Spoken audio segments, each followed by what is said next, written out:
우리 카카오봇하고 그다음에 카카오톡 봇 GPT랑 연계하는 거까지 구현하는 것까지 해보고요.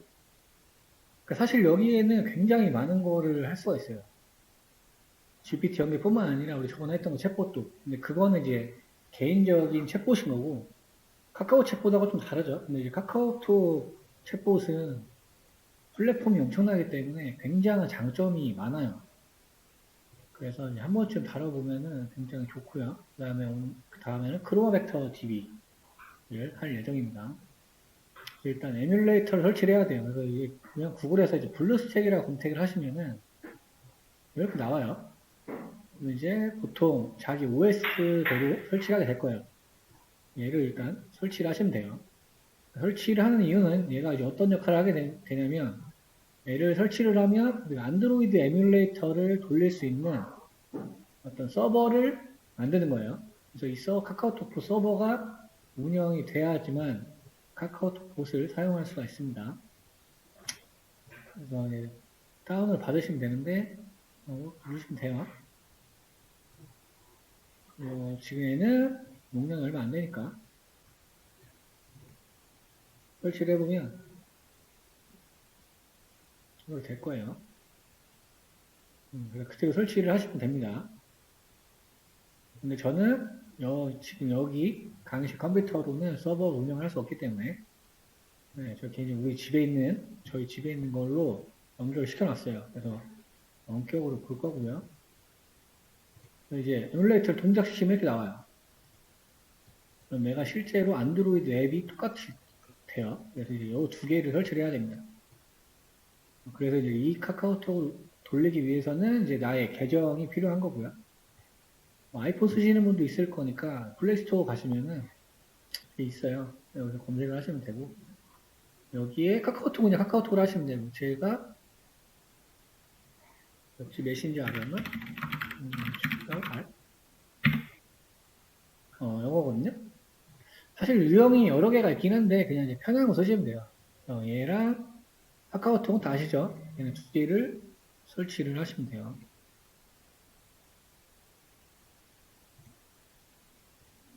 그러면 얘랑 이렇게 만들어져요. 요거 만약에 우리가 됐다고 치고요. 됐다고 치면은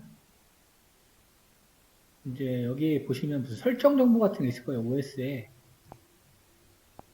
그러면 이제 애플리케이션에서 예, 메신저 봇을 눌러서 얘 권한을 줘야 돼요. 권한을. 왜냐면 안드로이드는 보안이 조금 세져서 권한을 다 줘야 돼요. 어플리케이션 동작을 할 때. 그래서 지금 보시죠? 그러면 이런 권한들을 설정을 해주셔야 돼요. 조정을 해주고.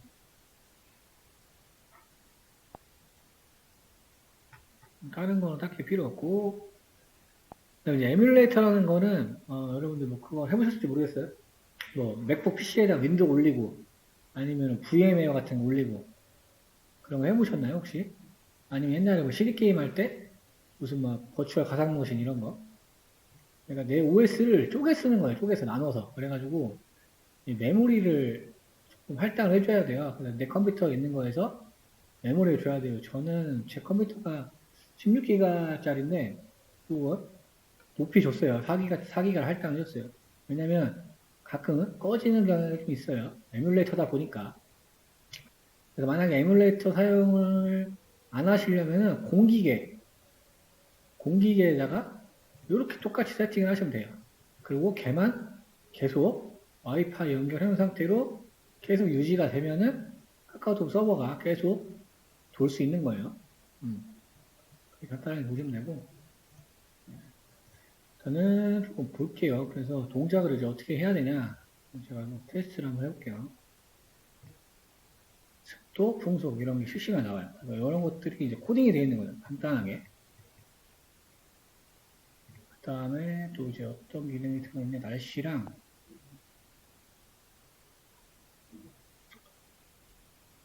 이런 것도 가능해요.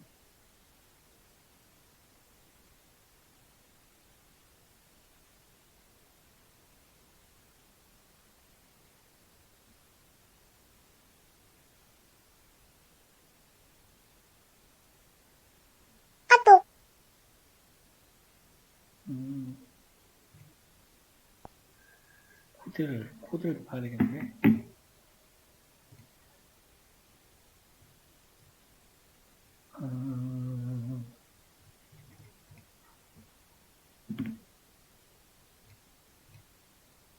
그래도 에뮬레이터가 뻗었어. 가끔 이렇게 뻗는 현상이 좀 발생하거든요.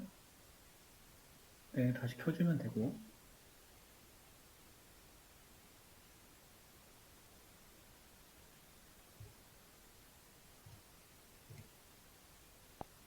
코드 같은 경우는 들어가시면 여기서 이렇게 만드시면 되는데, 여기 있는 게 이제 컴파일하는 거고, 소스를 수정하려면 이렇게 하면 돼요. 아, 가르치로 돼 있구나.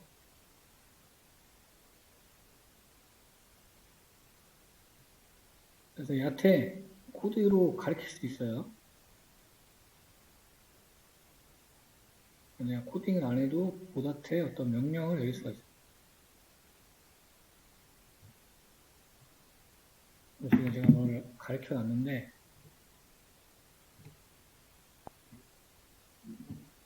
이거 배웠다고 하죠. 그럼 내가 가르친 단어를 쓰게 되면은 내가 이렇게 답변을 해줘요. 제가 이제 인공지능이라고 말하면 답변 이걸로 해라고 가르쳐 놨어요. 이렇게 가르쳤어요.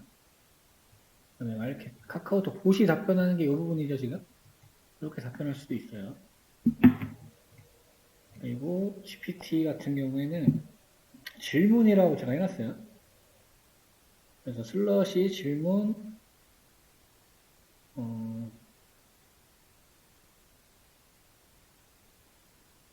이런 식으로. 내가 또 답변이 챗GPT를 지금 연결을 시켜놨는데 제가 결제를 안 해놔가지고 예외 처리된 코드가 나온 거예요. 그래서 만약에 이렇게 질문을 하면은 내가 챗GPT 통해서 질문한 다음에 거기에 답변을 가지고 이렇게 챗방에 뿌려줍니다. 기본적인 원리는 이렇게 돼 있어요. 이 봇을 만들어 놓으면 어느 방에든 갈 수 있어요. 여러분 친구랑 있는 단톡방이라든지 누가 있는 단톡방인지 아무데나 다 초대를 할 수가 있어요. 이렇게 이제 구성이 돼 있고 소스를 잠깐 볼까요? 소스를 잠깐 보면 그래서 여기 이제 자바스크립트 돼 있으니까 우리 뭐 이렇게 뎁스이렇게 볼 필요는 없고 간단히만 볼게요. 거기서 뭐 컨스트럭터라는 자바스크립트 이제 어떤 문법이에요. 객체라고 보시면 되고 여기는 어떤 명령어 들어가 있고 여기에 이제 챗GPT의 저의 개인 API 키예요.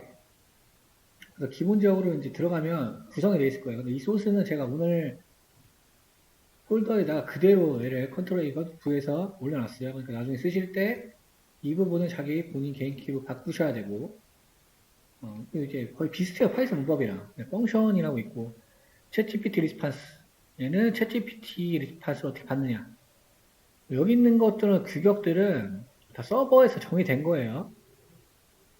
챗GPT 공식 문서를 가면 우리 API 공부할 때 배웠을 거예요. 거기에 있는 규격 그대로 복사하면 돼요.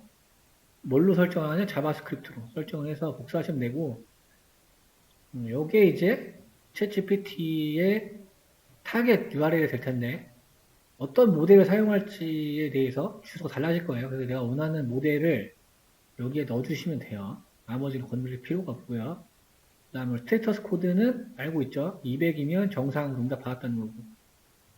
근데 저는 지금 계속 이게 나오고 있죠. 여기 나왔다는 거는 지금 트라이문에서 걸렸다는 거니까 결제가 안 돼가지고 지금 여기 나오는 거예요.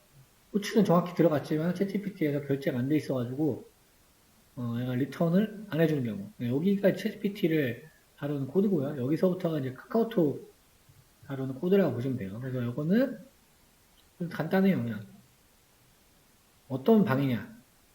이건 대화 내용, 이건 대화 작성자. 그다음에 이거는 뭐 그룹 챗, 1대1 챗이냐, 그룹방이냐. 이 파일은 응답하는 객체. 그다음에 이거는 이제 뭐 이미지 DB, 백기네임이라고 해서 없어도 되고. 그러니까 이 말은 뭐냐면 어떤 사람이 얘기했을 때만 응답할 수 있도록 또 만들 수 있다는 거예요. 단독방이지만 지금 아까 제가 보여드린 거는 누구나 뭐 가르치기나 학습을 할 수 있었잖아요. 근데 이거를 샌더를 저로 픽스를 해놓으면 나만 그 권한이 있는 거예요. 그런 식으로도 구현이 가능하다. 뭐 보시면 문법은 자바스크립트 문법이니까 보시면 되고 다 이 프문으로 지금 연결되어 있어요. 그래서 이제 날씨 같은 경우에는 여기 파라미터 슬러시를 하고 그 다음 첫 번째, 두 번째, 세 번째 띄어쓰기 기반으로 어떤 명령어가 주어지겠죠. 챗보다 했던 것처럼. 그래서 슬러시 날씨를 하고 그 뒤에 플러스 1 얘를 첫 번째 인자를 가지고 지금 날씨는 네이버로 되어 있거든요. 네이버로 전달해서 그 날씨를 검색한 다음에 거기 있는 거를 받아오는 거죠. 그래서 리플라이에서 API로 활용한 거. 실시간으로 작동이 가능하고 만약에 카카오톡이 아닌 뭐 네이버가 아닌 구글이나 이런 걸 연동을 하게 되면 뭐 해외 것도 다 가능합니다. 그래서 뭐 날씨뿐만이 아니고 원하는 거 다 가지고 오실 수 있어요. 뭐 예를 들면은 뭐 대중교통에 대한 시간표들 이런 것도 다 하실 수가 있고요.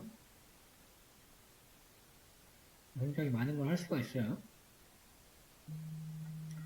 근데 사실 이렇게 어렵게 하는 방법도 있지만 그렇죠.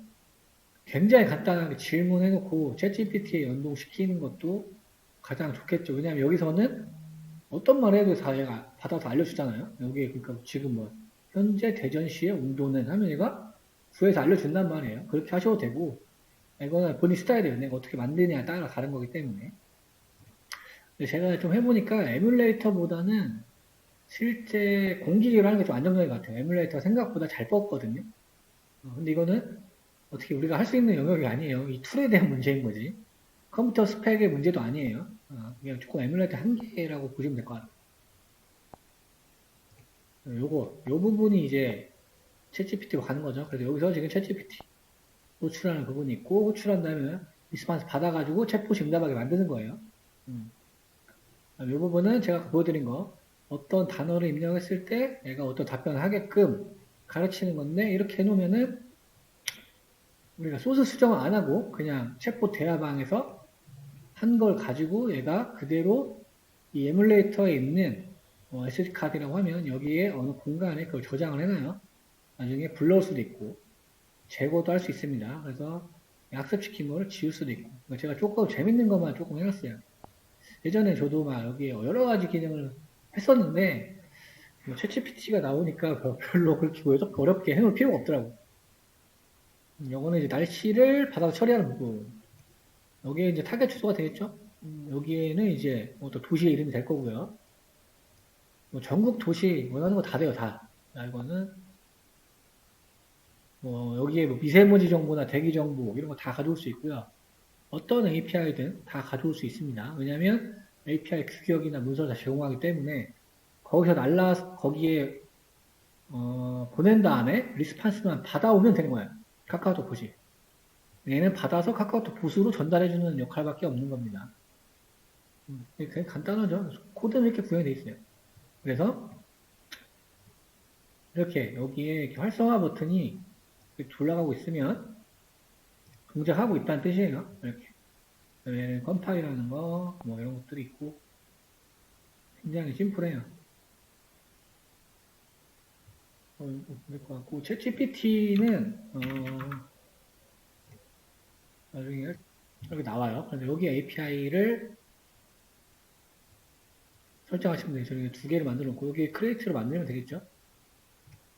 만들면 되고 근데 지금 이게 과금 방식이어서 카드 정보나 이런 거를 해놔야 돼요. 실제로 저번에 우리 API 다른 것처럼 몇 번 콜이 됐는지 이런 것도 볼 수가 있고요. 방법만 알고 계시면 돼요. 항상 API.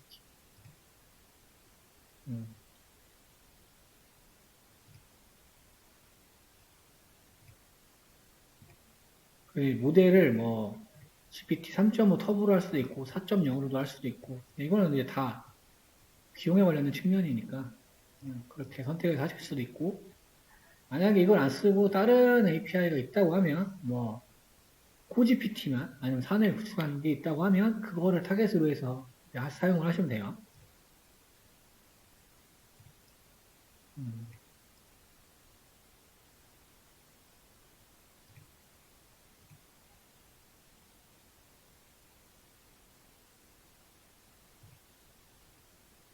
뭐 이렇게 설명이 나오죠. 그래서 여기 GPT 시스템 터보는 토큰. 우리 토큰 뭔지 알죠? 우리 자연 처리한테 배웠으니까. 그러니까 이게 모르겠어요. 뭐 대충 하면 얼마 안 나올 수 있지만 많이 날리면 되게 굉장히 부담되는 가격이더라고요.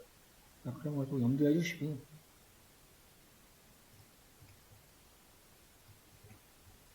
그다음에 만약에 뭐 한도를 지정해 놓으면 그거가 넘어가면 이제 콜이 안 되겠죠? 그러면 이제 더 이상 그게 안 되는 거고 리파트가 안 날라오겠죠? 에러가 나면서 그냥 그런 거 에어 처리해 주시면 되고 이렇게 사용을 할 수가 있습니다.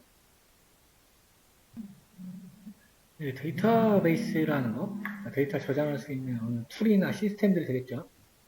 그런데 이제 우리가 인공지능에서 주로 사용하는 데이터들은 정형 데이터도 있을 수 있겠죠. 얘 같은 거, 정형화되어 있는 거.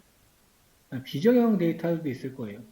그러니까 뭐 예를 들어 유튜브라든가, 어떤 뭐 이런 음성, 그렇죠. 여기는 이미지 이런 것도 있어요. 그래서 이제 이런 데이터들을 우리가 이제 보통 여기 보면 이렇게 벡터로 바꾼다는 얘기예요. 벡터를 바꿀 때는 어떤 걸 사용했어요? 우리 트랜스포머에서 임베딩이라는 걸 사용했습니다. 그래서 이게 자연어든, 그래서 토큰으로 분리하고 이런 걸 하든, 아니면 RGB 채널로 분류하든, 음성 데이터를 뭐 인코딩해서 바꾸든, 아니면 또 PDF 파일을 임베딩해서 이렇게 벡터 데이터, 일체감 벡터 데이터를 다뤘었어요. 데이터베이스라는 거는 이제 진화를 좀 많이 했어요. 그러니까 전통적으로는 이제 이게 관계형 데이터베이스라고 해서 RDB라고 많이 하고요. 여기서부터는 여기에 이제 속도에 제한이 좀 있다가 보니까 빅데이터 처리를 하기 위해서 여러 가지 DB들이 진화를 하고 생겨났어요. 지금 우리가 다루려고 하는 건 벡터 데이터베이스고 중간중간에 이제 이런 DB 생겼단 말이에요. 주로 이런 거는 이제 몽고DB가 몽고DB라고 하고 이거 말고도 이제 많아요. 기본적으로 키밸류를 사용하는 것들이 이제 뭐 SQL이나 오라클에 있는 DB들 이런 게 될 거고요. 포스트그레스 뭐 이런 것도 굉장히 많아요. 이제 여기서부터 이제 비정형 DB를 사용하기 시작한 거예요.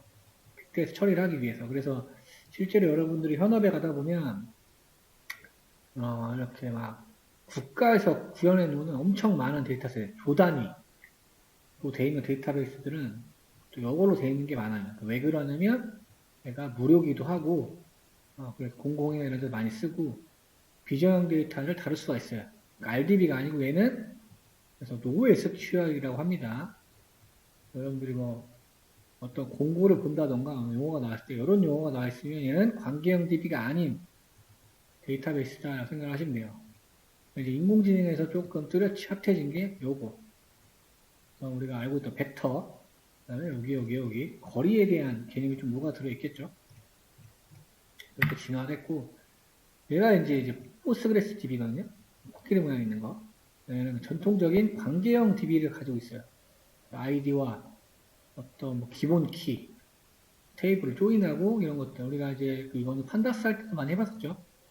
이런 관계형 DB를 가지고 있어요.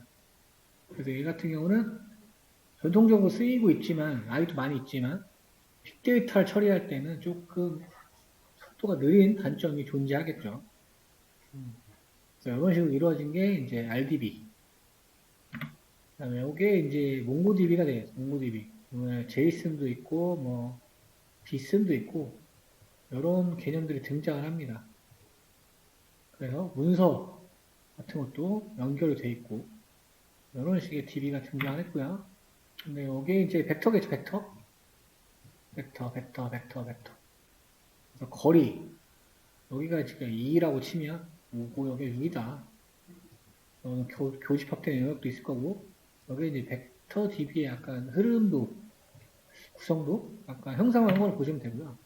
조금 더 3차원으로 보시면 이런 식으로 이루어져 있겠죠.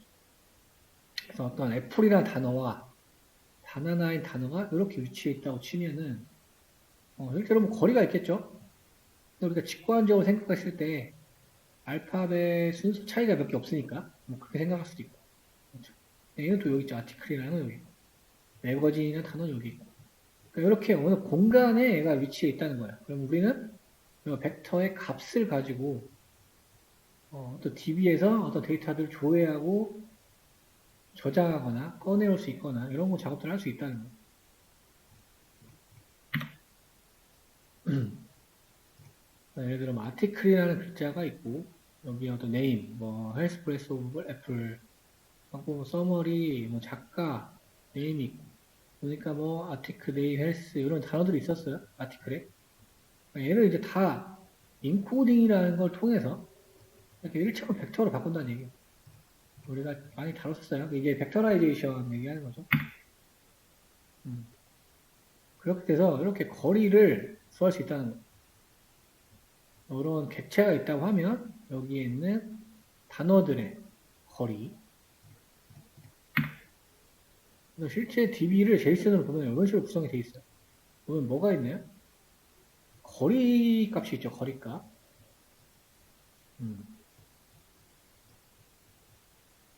관계형 DB는 여기에 뭐 키밸류가 있다고 하면 그리고 관계형 DB는 제이슨으로 보통 나타내지 않죠. 그냥 DB에 들어있는 거니까. 이런 식으로 구성이 되어 있어요. 그러니까 제이슨은 구성이 되어 있네요. 그리고 값은 어느 단어가 있으면 거리들이 막 나와요. 그렇죠? 보면은 nearest new, 가장 가까운 애들. 그러니까 어떤 단어가 있으면 그거가 다른 단어들과의 거리를 갖고 있다는 거예요. 그렇죠?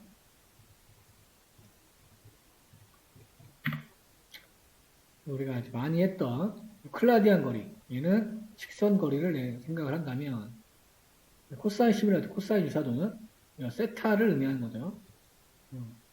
그래서 얼마나 거리가 가깝냐, 뭐냐를 측정하는 지표가 될 거예요. 약간 형상화하니까 좀 이해가 좀 쉽죠? 기타, 추가적인 기호는 데이터가 이거 못할 것 같은데 데이터 페어딩, 그 다음에 복제, 하이브리드 스토리지, 램 플러스 SDD, 하드디스크 말하는 거죠. 그래서 이런 식으로도 쉐어가 가능하다는 거예요. 쉐어가. 그러니까 물리적으로도 굉장히 빠른 기능을 지원을 하기 때문에 그렇죠. 속도가 엄청 빠르다는 거예요. 여러분들 게임 같은 거 좋아할지 모르겠지만 실제로 SDD를 쓰는 거랑 그렇죠? 그냥 하드를 쓰는 거랑 속도 차이가 어마무시합니다. 실제 해보면 특히 실시간 처리를 요구하는 어느 작업들 쉽게 얘기하면 그리고 롤 같은 거를 해도 아무리 스펙이 좋아도 하드디스크가 SSD가 아닌 일반 하드를 쓰면은 굉장히 느려요. 메모리와 속도를 맞춰줄 수 있는 SD, 그러니까 물리적인 지원도 가능하다는 얘기예요. 일단 코드에 나올 거예요. 뭐 이미지를 다뤄볼 건데 이런 이미지, 이런 이미지, 이런 이미지. 그러니까 쉽게 생각하면 우리 네이버나 구글 렌즈 생각하시면 돼요. 네이버 렌즈나 구글 렌즈로 어느 사물을 찍으면 그 사물하고 그 사물을 인코딩해서 벡터라이징을 해서 벡터로 바꿔주고 그 벡터와 가장 유사도가 높은 걸 찾아내주는 거예요. 그러니까 이 단어가, 이 데이터가 뭐다라고 판별을 해주는 거예요. 그래서 구글 렌즈나 네이버 렌즈 생각하시면 가장 쉽습니다. 걔가 백폰이 이렇게 벡터 DB를 사용해서 찾아낸다고 생각하시면 돼요. 관계형 DB 쓸 때는 이거를 처리하는데 굉장히 오래 걸리고 잘 안 됐지만 벡터 DB를 활용하고 인공지능을 쓰게 되면서 거의 실시간으로 처리가 되죠. 여러분들 사물 찍으면은 아마 바로 그게 뭔지 알려줄 거예요. 틀릴 경우도 있겠지만 네이버 렌즈로 촬영하거나 이럴 때 이 사물이 뭔지 우리가 예제에서는 이 사물을 찾을 건데 얘가 지금 벡터로 얘랑 제일 가깝죠? 이게 뭐 피자로 보이기도 하지만 요거라고 이제 가깝다라고 판별을 하는 겁니다. 여기에는 뭐 스테이크도 있고 뭐 다른 뭐 우동도 있고 라이스도 있고 기타 사물 이렇게 있지만 가장 가까운 거를 추론해낸다는 이야기예요. 그래서 이제 코드를 보고 얘기를 하면 써서 GPU를 세팅을 하시고 설치를 해볼게요. 그래서 여기 보면 크로마DB라는 걸 쓸 거예요.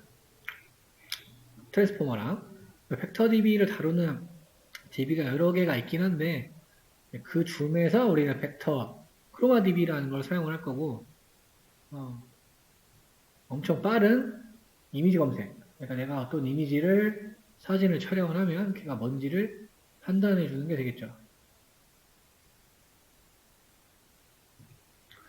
설치가 끝났고 네, 여기에서 푸드 11 데이터셋, 약간 가벼운 데이터셋을 가져올 거예요. 그래서 얘도 WGET으로 가져오고 압축 풀고 그러면 여기에 생기겠죠?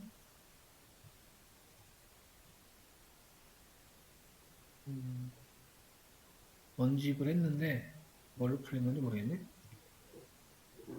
이걸로 풀렸네요.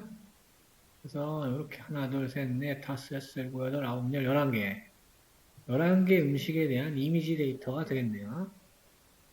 그래서 파이썬에서 우리 필로우 라이브러리, 파이썬에서 이미지 처리하는 함수로 간단히 이미지 오픈 여기서 테스트라는 폴더에서 브레드에서 빵 0번째 이미지를 보여줘가 되겠죠. 열어봤더니 빵이네요. 빵 이미지가 정상적으로 출력이 됐고요. 그 다음에 이제 허깅 페이스에서 로드를 가져올 거예요. 우리 지금 트랜스포머를 사용할 거니까 그래서 한번 가서 살펴보죠.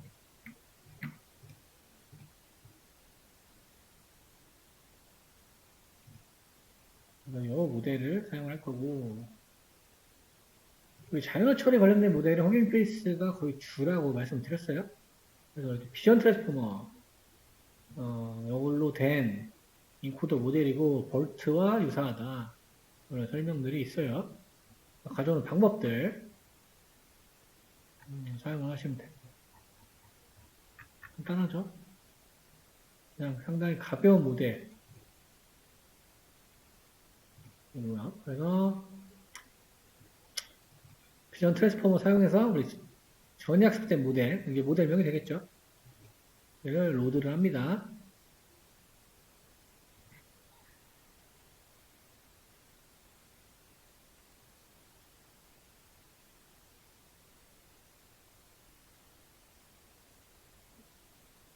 제가 지금 정상적으로 모드가 잘 됐고요. 그러니까 벡터라이저를 하기 위한 모델이죠. 벡터라이저. 그러니까 이미지에 좀 특화된.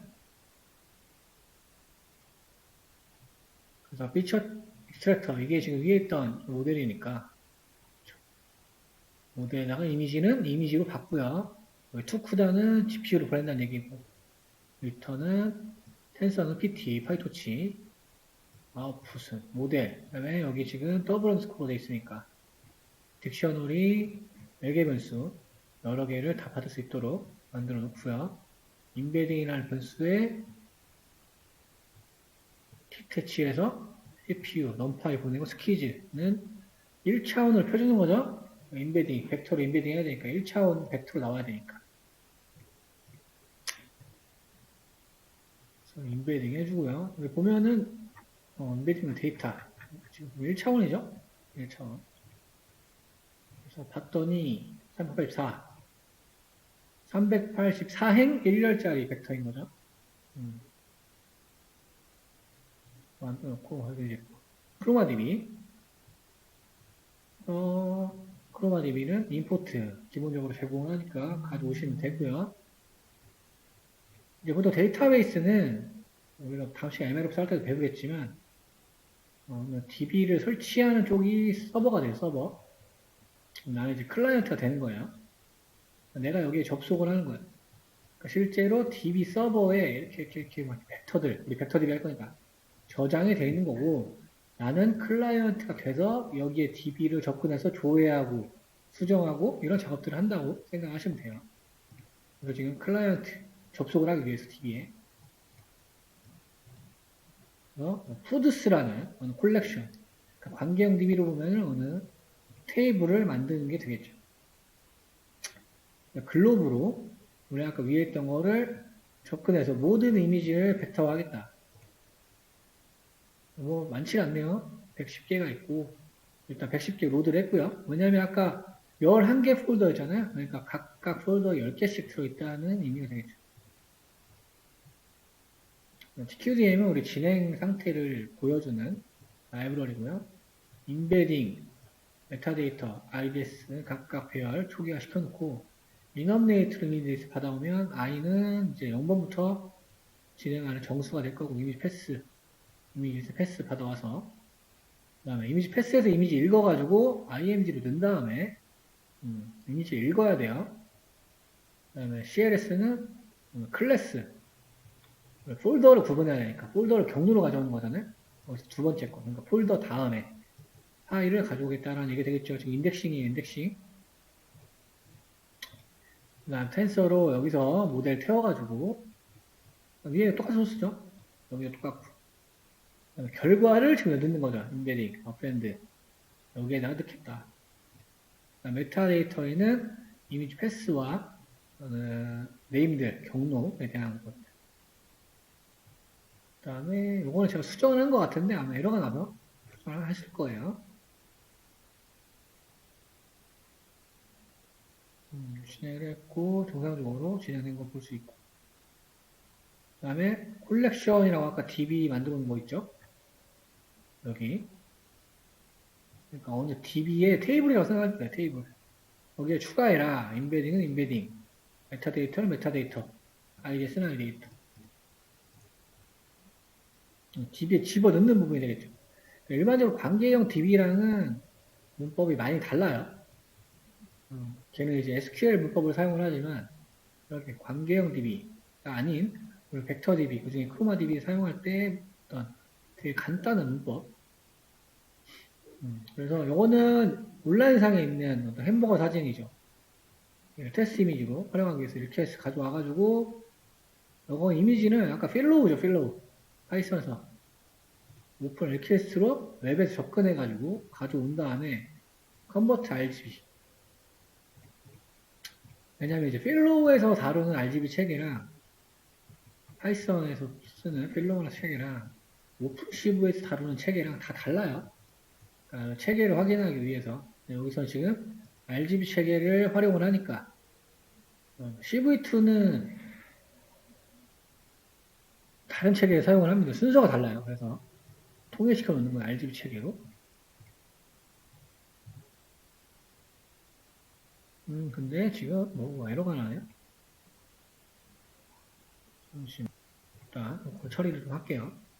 가져와서 이거 위에 있는 함수 똑같은 거니까 처리하고 콜렉션에서 쿼리 인베딩은 테스트 이메일 리스트 지금 얘를 지금 집어넣은 거죠.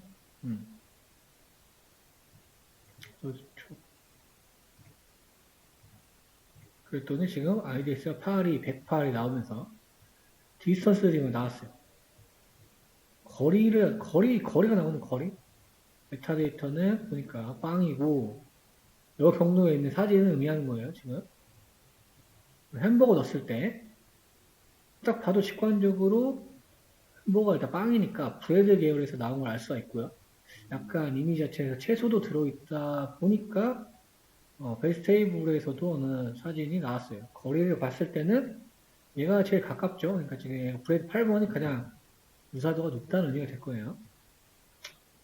근데 이것도 실행할 때마다 좀 달라져요. 지금은 그렇죠. 다 브레드가 나왔네요. 그래서 시각화를 해보겠습니다. 그래서 이렇게 지금 햄버거 사진을 입력하니까 가장 거리가 가까운 거 굉장히 잘 찾았죠. 그 다음에 비슷한 모양 사진 얘도 브레드로 얘는 답안지 라벨이 되어 있는 거니까 그렇죠. 굉장히 결과가 잘 나왔네요. 일단 함수화 부분은 위에 있는 거 다 꺼놓을까요?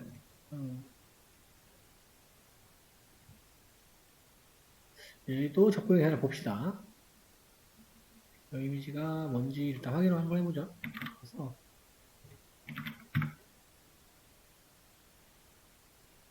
뭐 닭고기도 있고 뭐 좀 여러 가지가 들어있네. 일단 이 사진을 얘도 지금 리퀘스트가 안 먹네. 그러면은 여기다가 열대 경로로 넣어주죠.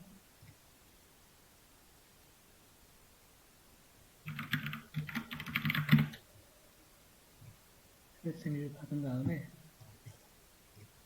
테스트하고 수정을 하도록 하겠습니다.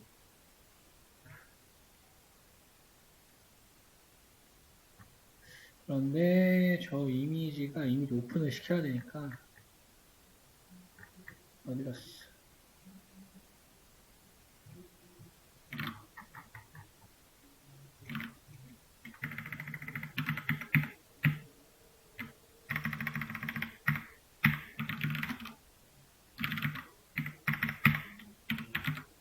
JPEG으로 되어 있네.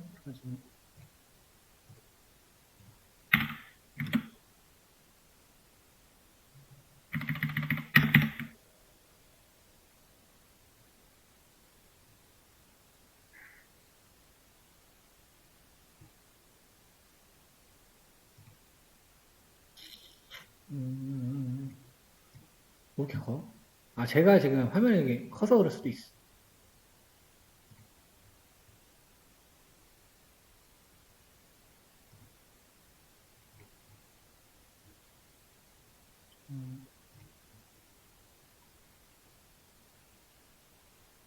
그러네요. 결과는 똑같네. 얘도 해보고, 원래 아까 이 사진이, 지워버리고, 그거였으니까, 스테이크 사진으로 한번 넣어볼게요.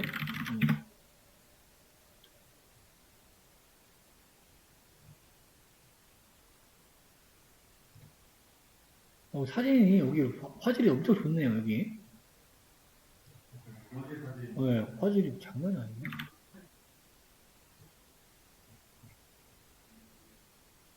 그러면 제 스테이크 사진 넣었거든요? 보니까, 요게 원본이거든요?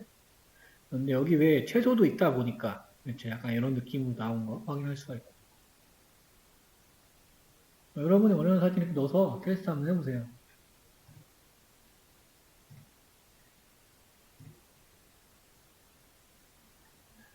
요거는 원래 내가 뭘 넣었던지 기억이 잘 안 나네? 음식 사진이니까. 치즈 사진 한번 넣어볼까요? 치즈?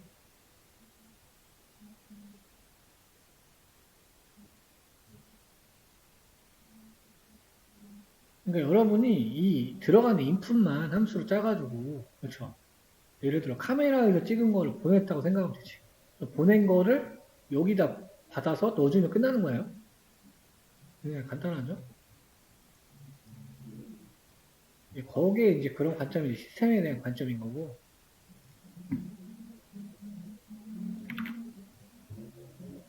치즈 사진 한번 넣어볼게요. 데일리 프로덕트.